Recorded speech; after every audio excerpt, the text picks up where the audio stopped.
and welcome back to the Cup of Joe show. I am Joe, that is Jeremy, and we're just gonna, let me just do some house cleaning really quickly. We were not here last week, so sorry, but I was at Lambeau Field. As you've probably noticed, I'm a Packer fan, and if you haven't, then you clearly just don't watch this show. So we've seen a couple movies. There's been box office and there's movies coming out. So we just gotta hop right into it. I'm just gonna start really quickly. I finally saw Teenage Mutant Ninja Turtles, and I'm just gonna say quickly, if I were to just describe that movie in one word, it would be uncomfortable. It was very uncomfortable. One of the turtles was hitting on Megan Fox, and Will Arnett was also hitting on Megan Fox, and somehow at the same time this is supposed to be a kid's movie, and it was uncomfortable. So I don't know how it's making as much as it is, because it just wasn't really that good. But we're gonna get a sequel, so I don't know your thoughts on that, but I really hope they improve on this first one, because it was pretty uncomfortable. So let's just move on from that. We also both saw James Gandolfini's last film, The Drop. I feel like there have been like a lot of films that have come out with him in it, like after he died. But I mean that happens. Yeah. But like I feel like there's been a bunch. And I feel like every time they say, like, this was his last film, and then there's, like, 3 more. But anyway, I am going to let you take it away, Jeremy. Okay, alright, I went into The Drop knowing pretty much just nothing about it, aside from the fact that it was James Gandolfini's last movie, and that Tom Hardy was in it. Other than that, I didn't know what The Drop was. I didn't know any details of the plot. I figured it was probably like a gritty, kind of dark-ish movie. Just, I don't know how I picked that up. I mean, just maybe the fact that James Gandolfini was in it. And Tom Hardy seems to do those kinds of movies too, aside from This Means War. On that note, it was a good movie. It was very tense. There's honestly not really that much in the way of, like, action. There are no fight scenes or anything, really, but, there's a lot of tension built up throughout the movie.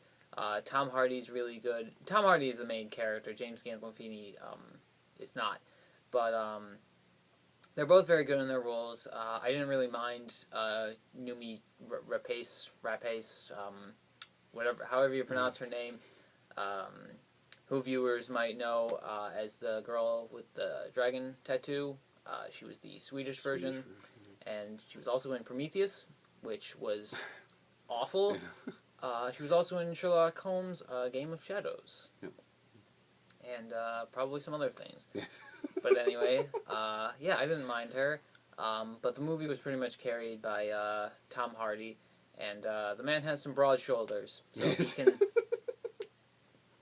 he can carry things. So, I didn't think it was, like, an extraordinary movie or anything, but it was very good, and, it's got that, Oscar kind of feel to it and everything, so we'll see if it or Tom Hardy, or even James Gandolfini, can get, like, a supporting actor nomination. Yeah, couldn't have put the broad shoulder thing better myself, but I guess just to, okay, well, I want to say that Noomi Rapace, Prometheus, I don't think it was really her fault that movie was terrible. That's a fair point. But it's unfortunate that her name is attached to that movie, because she's pretty good in everything else she's been in. I haven't seen the original Girl with the Dragon Tattoo movies trilogy, but I hear that they're fantastic and she's the lead character, so that might be something to check out. Netflix. But yeah, it was a really good movie. I wanted to see it because of the trailer. trailer says from the author of Mystic River and Gone Baby Gone and Shutter Island. So I mean, those were all preferably Mystic River and Gone Baby Gone were up here. Shutter Island's like, I don't know, for me, but a lot of people like Shutter Island. I just didn't really care for it. It was predictable. But anyway, this isn't a review of Shutter Island. Tom Hardy is fantastic, and I'm glad that I saw this movie simply because I could see his range. Mostly, I had seen him be Bane and Tommy Reardon in Warrior, and just and what's his face in Inception, Eames. That's it. So it was interesting to see him in this role because he's adorable. It's like unbelievable. I'm just sitting there thinking like he is adorable. And it really works for the movie, and I don't want to ruin it, but it really works based on how the movie progresses and everything. It's an edge of it. Not a lot of action. You're right, but it's kind of one of those movies where you're just like you're on the edge of your seat, wondering what the heck is going to happen. So it was very entertaining. It was very well done. Is it the cream of the crop? Do I think it's going to get Oscar attention? I don't think so, but I thought that the performances were very good. And actually, another movie that knew me, Rapace, was in Dead Man Down. I feel like it was actually one of the underrated movies of last year with Colin Farrell. It kind of had the same tone, so I actually do understand why they got her because she plays like the exact same role that she does in that film. Let's see. Yeah, that's the only point I wanted to make. And solid film, but I think better things are going to come out to get Oscar attention. We saw a bunch of pretty solid trailers actually for Oscar films. The Imitation Game with Benedict Cumberbatch and Ozymandias from Watchmen. I don't know his actual name. Good. Matthew Good? Yeah. Oh, that's Good. Okay. That's simple. Because all right. It's Goode. So yeah. Okay. All right. That's good. That's good. I didn't mean that. But that just won the Toronto Film Festival's Best Picture. So that's going to be one of the front runners at the Oscars. And so, let's go out to see that. Let me tell you, Whiplash. That trailer looked crazy. And I didn't know like whether to laugh in the beginning or to just like, because he was like freaking out on the kid for like no reason. Yeah, but then like it got like serious, and it got so intense at the end when they were just like doing like the drum thing, and it was just like, so I don't know what that movie's gonna be like, but so see the drop so you could see the trailers for these other projects coming out. Yeah, but when the trailer for Tusk comes on, oh god, maybe just leave the theater, and Birdman too. But, but Birdman seems like it's going for this like crazy surrealist thing that might be entertaining, which Tusk also kind of seems like it's going for, but it just looks. I don't even know. I don't know how to describe it. It's really. Especially that like 30-second end to the trailer where they're both just like, ah. Just like, what is happening? But anyway, so it's nice that we're actually getting that we're getting closer to the Oscar season. Mm-hmm. We're seeing these movies starting to come out. It's an exciting time. We're going to see how we're going to be let down this year at the Oscars. So it's great. It's great. So anyway, those are the movies that we saw. Now we are going to hop into the box office, which was actually more interesting than you would have thought. And Jeremy's going to tell you all about it. Okay, well, as you probably know, the September box office is usually not very good. It's probably the worst month of the year.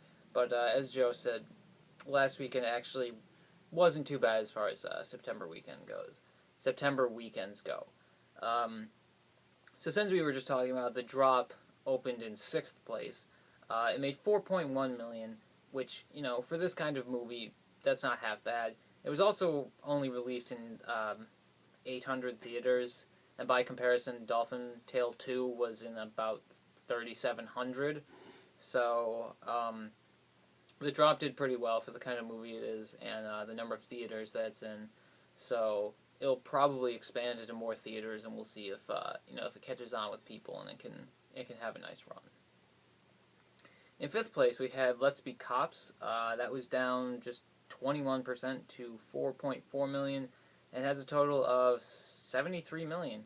So, this is going to end up as like an $80-85 million movie, and that's really quite good. It didn't even seem like anyone found it that funny.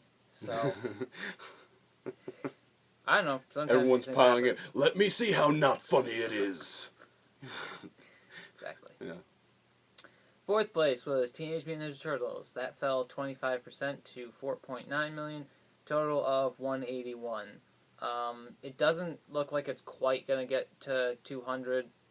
Probably finish with like 195 or something. If Paramount feels, maybe they could try to push things over and just get it right over that margin. They already fudged some things with Transformers earlier this summer, so yeah. I don't think they're above that. You can fudge like 2 or 3 million. I don't know if you can do it for like 6, but we'll see what Paramount can do. In third place was Guardians of the Galaxy. That was down 22% to 8.1 million. Has a total of about 306. At this point, it's just a matter of time before it surpasses Iron Man 2 and Iron Man 1 to be second in the Marvel Cinematic Universe to the Avengers. That's incredible, and box office fans like myself are just rejoicing because of this movie. Single-handedly saving the summer, and in some ways the entire year so far, because this was so close to being the first summer in like 12 years to not have a movie hit 300, and then this kind of came out of nowhere. But I'm happy for it because it was also a really good movie. In second place, we had the debut of Dolphin Tale 2. That opened to 15.9 million. That's it's down a couple million from the first one, which isn't really surprising because I don't know who wanted to see a second Dolphin Tale movie. So, that's probably about right. I doubt it's going to have legs that are as good as the first one. So it'll probably max out around 45-50 million, which, adding in overseas, may be enough to turn a profit. Or maybe it won't have enough tail. Oh, God. I should just leave during your box office things. I just ruin it, like, every week. We're just going to move on. Okay, yeah. Our number one picture last weekend was No Good Deed. That opened to 24.3 million. And that baffles me. I thought this movie looked horrible and incredibly generic. So I don't know. I really like Idris Elba. He's a really good actor. He's got a lot of charisma, but I don't know what he was doing in this movie. But hey, good for him. Mm-hmm. It's kind of stunning that this debut was like 15 million off Pacific Rim, actually. But hey, I don't know. These things happen, and September could use all the breakout hits it can get, I guess. That's true. Yeah. So. Yeah, I guess you get good. I think people are just like aching for that horror movie season. I think, and possibly, I don't know. Could be. And they just wanted that first, and I guess that was the first horror-ish film. More of a thriller. Yeah, it's a thriller. That's true. Dolphin Tale 2. I don't understand how it's not gonna be the same exact movie. So I don't know why people are seeing it. Guardians of the Galaxy. There should be an Oscar category for the most pleasing movie of the year, like all around box office and like good, fun, everything. Because Guardians of the Galaxy would be it. And yeah, Ninja Turtles. It wasn't good, so I don't know what's happening, but I I can't explain it now. I thought I knew, like, and then saw the movie, and it doesn't make sense.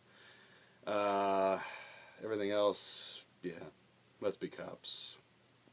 I don't get that one either, but I'm not going to see that movie. I've already fallen into that trap with Teenage Mutant Ninja Turtles. Um, so yeah, that's the box office, and we'll see how it's going to be this weekend with our openers. Yes. Coming One out. of which is Tusk. One of which is Tusk. Okay, basically Tusk stars Justin Long, who as a blogger kind of dude who goes and checks out weird stuff. He goes to some dude's house, and this dude is really weird and tries to turn Justin Long into is it a walrus? I think it's a walrus. It's a walrus. Yes, it's even weirder than it sounds. It is a Kevin Smith film, and I do like some of his movies, but I just don't get this one. So, let's move on. Okay. Wait, one more time.